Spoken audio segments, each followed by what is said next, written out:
2014's in the books, and now we're looking ahead to see what's in store for 2015, namely when it comes to the U.S. economy. It's the time of year where economists and strategists like to start their predictions, look into the crystal ball for the next 12 months. And the forecasts for 2015 actually look pretty healthy. Joe Krier of Krier Wealth Management here with everything you need to know to prosper in the new year. Bruce, first of all, happy New Year. Welcome back to the show.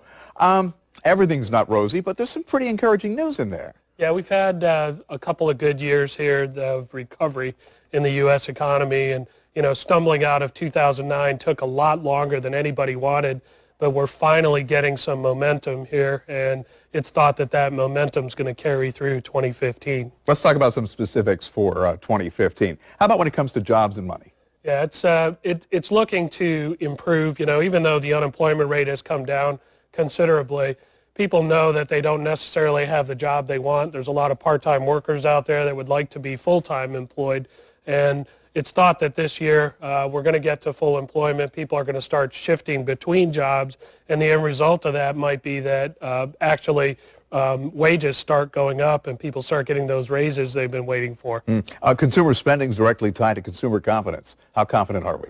We're improving considerably. We're not quite to all-time highs, which is a good thing, because I always get nervous when people get too excited about the future. But if they feel better, they start spending money. Now, when you talk about where prices are going to go, we did a story early this morning that meat prices are actually going to go up because of some problems in that end of the farming industry, but we know that gasoline has fallen and other food elements seem to be dropping in price as well. Yeah, definitely.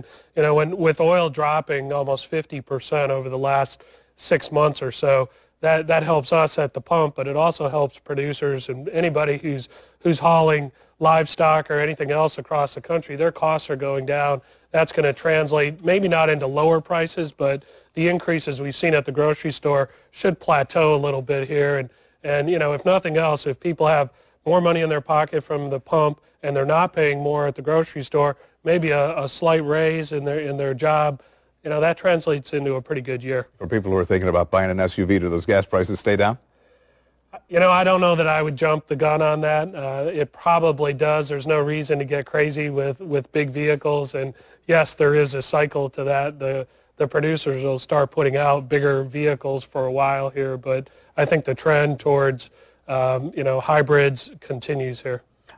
We would be naive to say what happens elsewhere around the world doesn't affect our economy. Let's take a look at some of the global issues.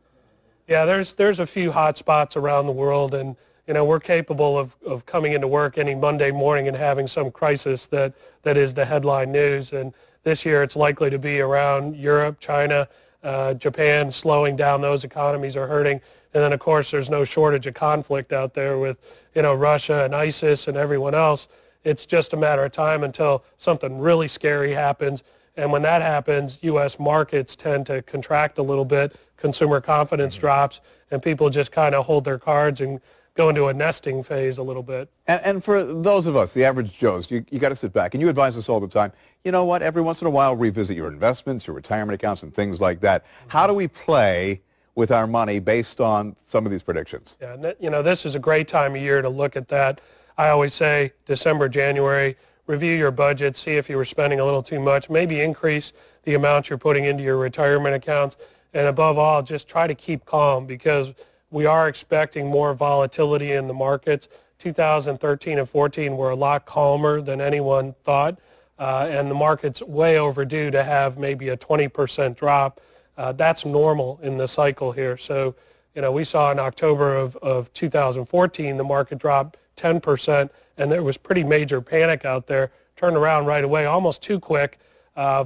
We just have to be prepared for some volatility. And remember, the U.S. right now is the strongest economy on earth. Money wants to come here. So it's going to be, some swings up and down, but ride this one out. I think it'll play out all right. So are you basically saying, because of the potential for volatility, don't go hog wild and maybe be a little more conservative and not as aggressive as you would under healthier circumstances? Perhaps, and maybe keep some powder dry. And if we do see one of those big pullbacks, that's a time to think about reallocating. Jumping on a bandwagon. Usually the beginning of a year, there's some shakeouts that happen. Last year, even though oil was down good, it hurt the energy sector, which was down 40%, and we're already seeing in the first couple days of the year, big investors are going in and snapping up these energy stocks. So like I say, keep calm, be ready, and you know, I think it'll play out all right. Joe Krier, always a pleasure. Some good See advice ya. as you take stock of your money as we